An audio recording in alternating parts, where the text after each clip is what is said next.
Bharatiya Janata party द्वारा अभी भी ग्वालियर की दक्षिण विधानसभा से अपना प्रत्याशी घोषित नहीं किया है। ऐसे में दक्षिण विधानसभा से मुख्य दावेदार और पूर्व मंत्री नारायण सिंह कुशवाहा ने अपनी नाराजगी पर सफाई देते हुए कहा है कि मैं पार्टी का कार्यकर्ता हूं और पार्टी जो भी आदेश देगी उसे निर्णय का पालन करूंगा और पार्टी जिसे भी उम्मीदवार बनाएगी उसे विजय बनाने के लिए हम सब पार्टी के कार्यकर्ता एक साथ मिलकर काम करेंगे।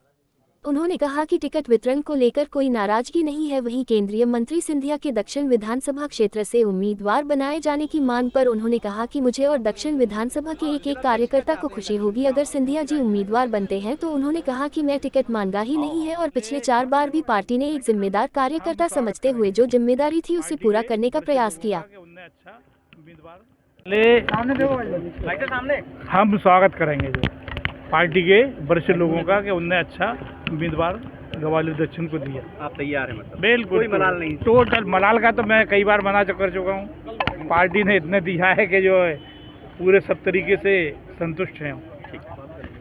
देखिए, महाराज साहब जहाँ से चुनाव लड़े हैं वहाँ से उनको स्वागत है और हम तो चाहते हैं कि अगर महाराज साहब विधानसभा चुनाव में लड़ रहे हैं तो फिर ग्वालियर में शहर में ही लड़े।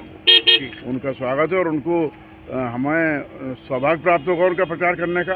और मैं अध्यक्ष हूँ पार्टी का, तो इससे ज़्यादा खुशी मेरे से ज़्यादा खुशी किसको होगी। ग्वालियर दक्षिण में इंतजार कर रहे हैं आप भी? बिल्कुल इंतजार कर रहे हैं, शहर में इंतजार कर रहे हैं हम। कहीं से भी लड़ जाए, कहीं से भी लड़ जाए। ठीक। देखिए, यदि भारतीय जनता पार्टी इस प्रकार से मुझे लग रही है कि दक्षिण में इंतज़ार कर रही है सिंधिया जी का, तो अब सिंधिया जी को आ जाना चाहिए। हम तो उनका स्वागत करेंगे, बल्कि हमारी तो चुनौती आप आइए और हमारे पास ऐसा प्रत्याशी है वहाँ कि जो निश्चित रूप से आपको जवाब देगा और मतलब मैं कहूँगा कि उनको यथोचित स्थान भी दिखाया जाएगा।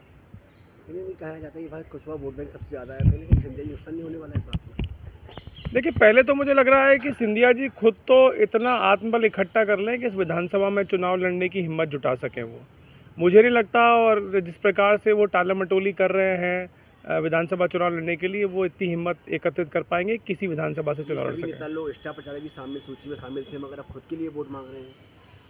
देखिए, जब पूरे मध्य प्रदेश में जो भारतीय जनता पार्टी के नेता हैं वो जनता का विश्वास खो चुके, तो मोदी जी एक एक्सपेरिमेंट कर रहे हैं, एक प्रयोग कर रहे हैं कि वो केंद्र के मंत्रियों को सांसदों के माध्यम से प्रयास कर रहे हैं कि कहीं ना कहीं जनता का विश्वास जुटा सकें। लेकिन अब 18-20 साल का जो अविश्वास है और जिस प्रकार से जनाक्रोश है जनता के बीच, मुझे लगता नहीं है कि यदि स्वयं अमित शाह भी आएंगे तब भी यह कुछ नहीं कर पाएंगे।